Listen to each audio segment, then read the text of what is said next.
We're David and David, and you're at Outsider Tart in London, an American-style bakery, and today we're going to show you some tips and tricks on frosting and finishing cakes.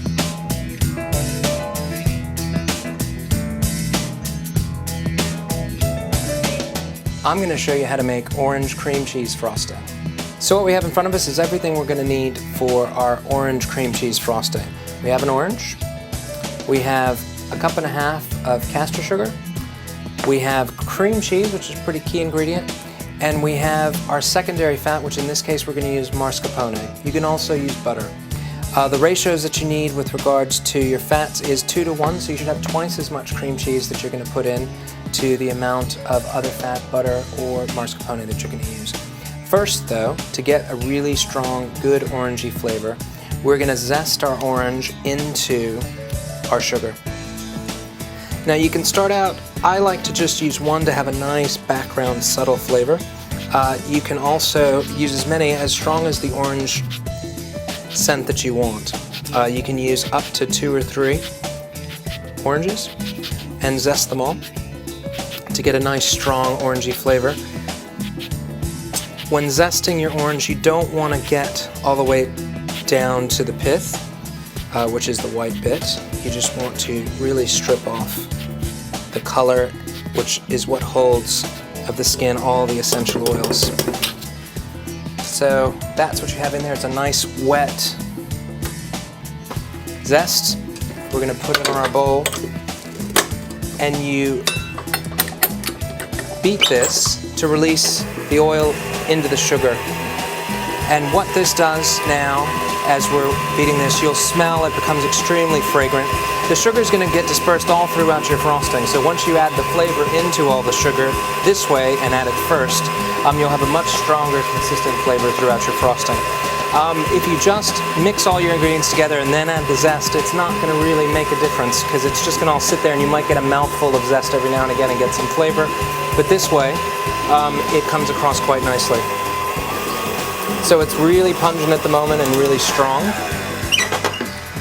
And if you have a look at the sugar before we get started, it has a nice orange hue to it, including the chunks of zest.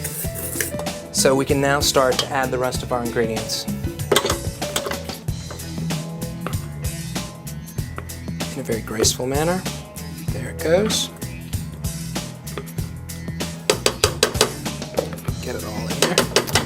And then our secondary fat, which is our mascarpone.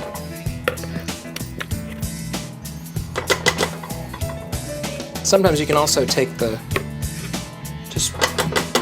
bowl off the mixer. I'm being a bit lazy at this point. There we go.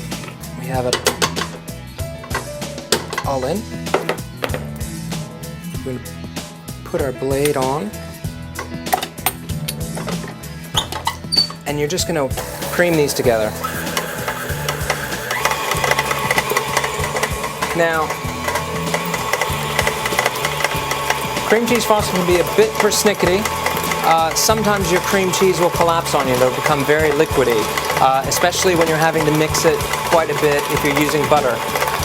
One of the things that really works nicely and doesn't alter the flavor of your frosting is to use a squeeze of lemon juice. The citric acid in the lemon juice recurdles the cream cheese and actually pulls your frosting together very, very nicely.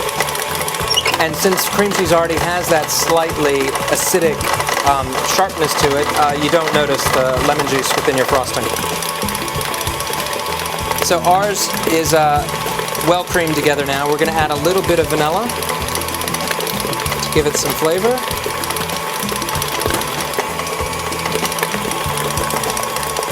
And then all we're going to do is scrape this down, make sure it's all mixed, and mix some more if we need to. But be very careful about over-mixing, because it will separate and you will have to use the citric acid to pull it back together. So it's a good fix if you find yourself in trouble, but ideally you don't want to have to get there.